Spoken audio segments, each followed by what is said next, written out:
Alright, I'm back. So,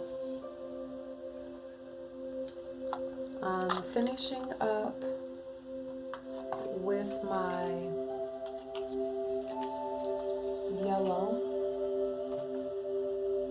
What I'm doing is a technique from Soju TV. That's her YouTube channel. I'm not sure what her name is. So basically, this was a technique I was using before that, though. But I just do want to acknowledge the sister's technique, because I wasn't using yarn, I was using the twine. And this is a lot easier, although the difference between what I'm doing here and what Soju did was to grab two pieces of yarn at a time, instead of just making a knot around one with the crochet chain. So if you don't know how to crochet, you can basically look at any crochet channel and get the basics, how to start off a chain. Or I can show you one day on one of these, one of the videos.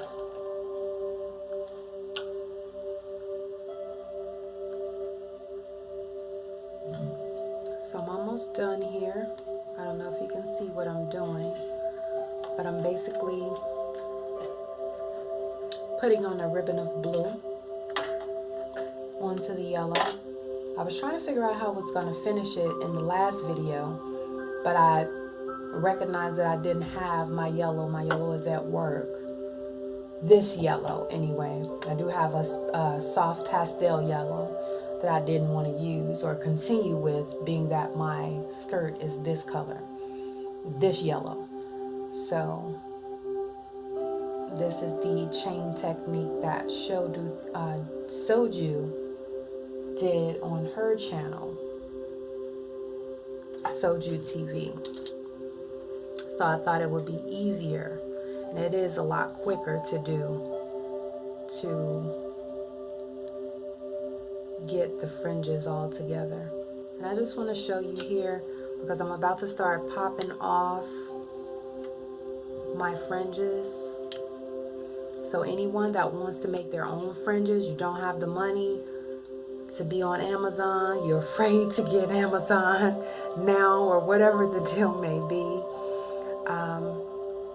this is for you, because we should know how to do our own stuff anyway. So that's the end of that. I'm gonna close it off. I'm making a knot, another knot, by pulling it through that last chain and pulling it tight. So this is the fun part. Let me move my sewing machine back so you can see my technique. Make sure the camera is on, because I'm still learning the camera as well. Okay. Alright, so this is the fun part. We're gonna pop them off, and you see they are turning into bullions, fringes. Lovely. Look at that. Look at those fringes. Look at those fringes. Looky, looky, looky. I love this part. I love popping them off the combs. Again, if you haven't seen my first video, this is a 2x4 or 2.5 by 4. It's a yard long, 36 inches long. I measured it out just in case I need to lay material on here. I would know how long I need to go on my fringes. So it's just a simple piece of wood from Home Depot. I think it may be pine. I got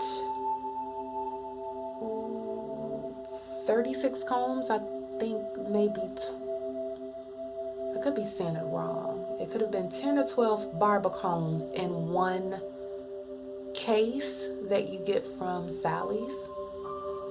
And I bought those, broke them in half, shaved them down. My husband screwed them on, and this is how I came up with this tool to make my own fringes.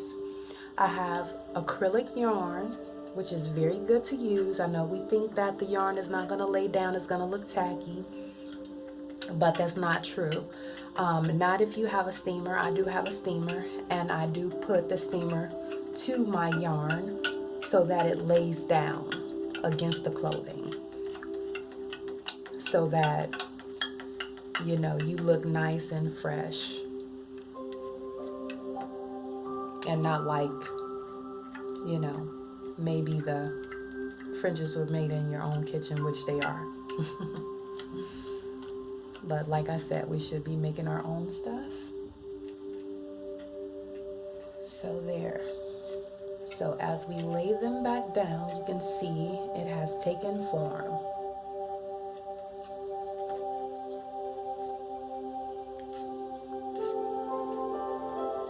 And there we go. See how neat they look? Very, very neat. And so I'm gonna pop off the other side.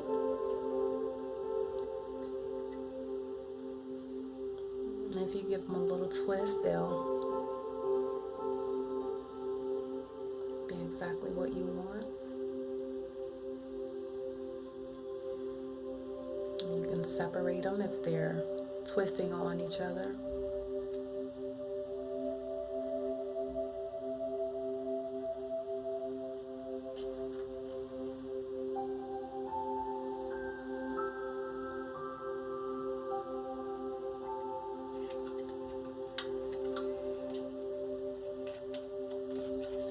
Take it and pull them all off.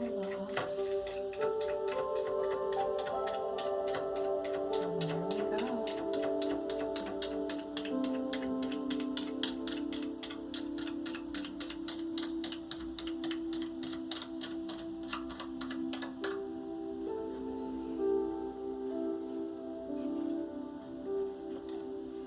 Here it is. Doesn't that look good? With the ribbon of blue already on there. It's stretchy too. Wow. Don't want to stretch it too much because it looks like they're trying to come apart, but I'll pull it all the way up to the top.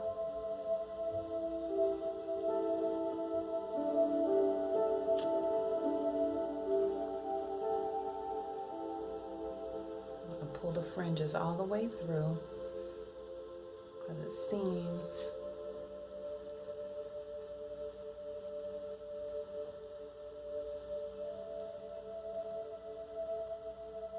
I'm going to do them one by one because I can be a little frantic and mess something up.